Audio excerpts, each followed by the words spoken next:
Choosing a dining table is not just about wood finishes or matching chairs. It is about geometry and human behavior.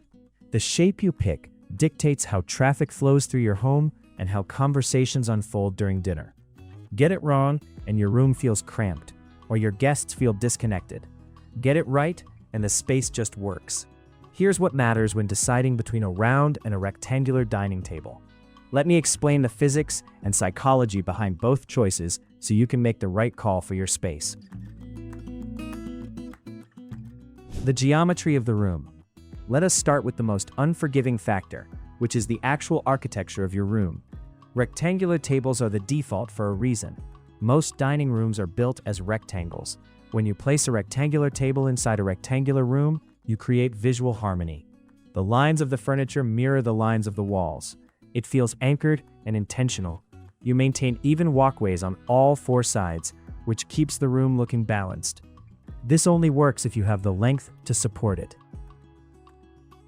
Now, consider the round table. Round tables are problem solvers. They belong in square rooms or open concept spaces where defining a specific dining zone is tricky. If your dining area is just a corner carved out of a larger living space, a round table acts as a visual focal point. It draws the eye to the center rather than pointing toward a wall. Round tables soften a room. If your home is full of hard angles, dropping a circular piece of furniture into the middle breaks up the grid. It provides visual relief. Look at your floor plan first.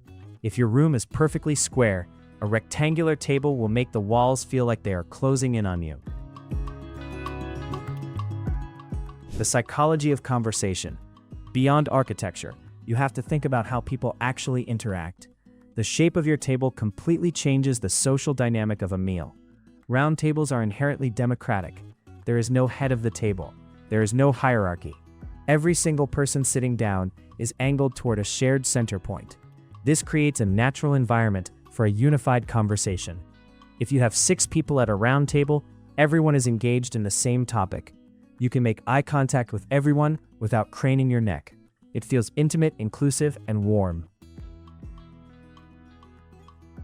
Rectangular tables operate on a completely different social premise. They are built for scale, but that scale fractures interaction. If you sit 10 people at a long table, a single conversation is physically impossible. You cannot hear the person at the far opposite end, and you certainly cannot make casual eye contact with them. Instead, the social dynamic breaks down into smaller, localized clusters. You end up talking primarily to the person directly across from you or beside you. For massive dinner parties, localized conversations are expected. If your goal is deep, connected dialogue with a small group of friends, the rectangular shape will fight against you. Capacity and the legroom problem. Let me explain the mechanics of seating capacity, because this is where a lot of people make expensive mistakes. When you look at a rectangular table, you immediately see its primary advantage. It holds more people. The long, flat edges provide maximum surface area from plates, serving dishes, and elbows. If you have a massive family, you need the sheer real estate that a rectangle provides. You can line up chairs in a neat row or swap chairs for a long bench on one side, allowing you to squeeze in extra kids. But there is a catch. Most rectangular tables have 4 legs, one at each corner. When you try to add extra guests beyond the intended capacity, someone inevitably gets stuck straddling a table leg. It is awkward. Round tables bypass this issue almost entirely. Most round tables are built on a single central pedestal. Because there are no legs on the perimeter, the seating arrangement is incredibly flexible. If you need to squeeze one more person into a round table, you just shift all the chairs a few inches. Everyone still has plenty of legroom. However, the limitation of a round table is its ultimate ceiling. A round table meant for 4 people works beautifully. A round table meant for 6 is great. But once you scale a round table up to seat 10 people, the geometry fails. The diameter becomes so massive that you cannot reach the food in the middle. The center of a massive round table becomes dead space. Navigating the daily friction. You also have to think about what happens when nobody is eating. A dining table sits in your house 24 hours a day, and you walk around it constantly. This is the daily friction of living with furniture. Rectangular tables introduce sharp corners into your traffic flow. If your dining room is a transitional space, those corners become navigational hazards. You have to pivot around them. In a tight space, a rectangular table can make the room feel cramped and unforgiving. Round tables are fluid. The absence of sharp edges creates a natural pathway around the furniture. You curve around a round table smoothly. If your space is tight, a round table allows people to slide past seated guests much easier than a rectangular one would. This curved footprint is also a massive advantage if you have toddlers running around. You do not have to worry about anyone taking a sharp corner to the forehead. Everything is soft, rounded, and yielding. But do not assume round tables are perfect for every tight space. Because they have to float in the center of a room, you cannot push a round table flush against a wall without it looking bizarre. A rectangular table gives you the option to shove one side against a wall or into a corner with banquette seating to instantly free up floor space. Visual weight and anchoring the space. Let's talk about visual weight. When you walk into a room, the dining table is usually the heaviest, most dominant object. It sets the tone for everything else. Rectangular tables carry a massive amount of visual weight. They look substantial.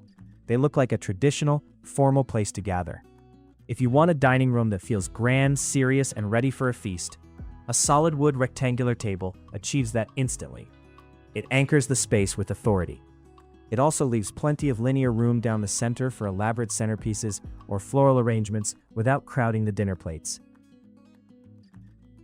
Round tables carry a different kind of visual weight. They feel lighter, more casual, and a bit more playful. Even a heavy dark wood round table feels less imposing simply because it lacks corners. It doesn't dominate the room in the same aggressive way a massive rectangle does. This makes round tables excellent for breakfast nooks, sunrooms, or casual dining areas. They invite you to sit down for a quick cup of coffee, just as easily as they invite you to sit down for a 3-course meal. Once you place a centerpiece on a round table, you have very little room left for shared serving dishes. Everything has to be carefully edited. Making the final call.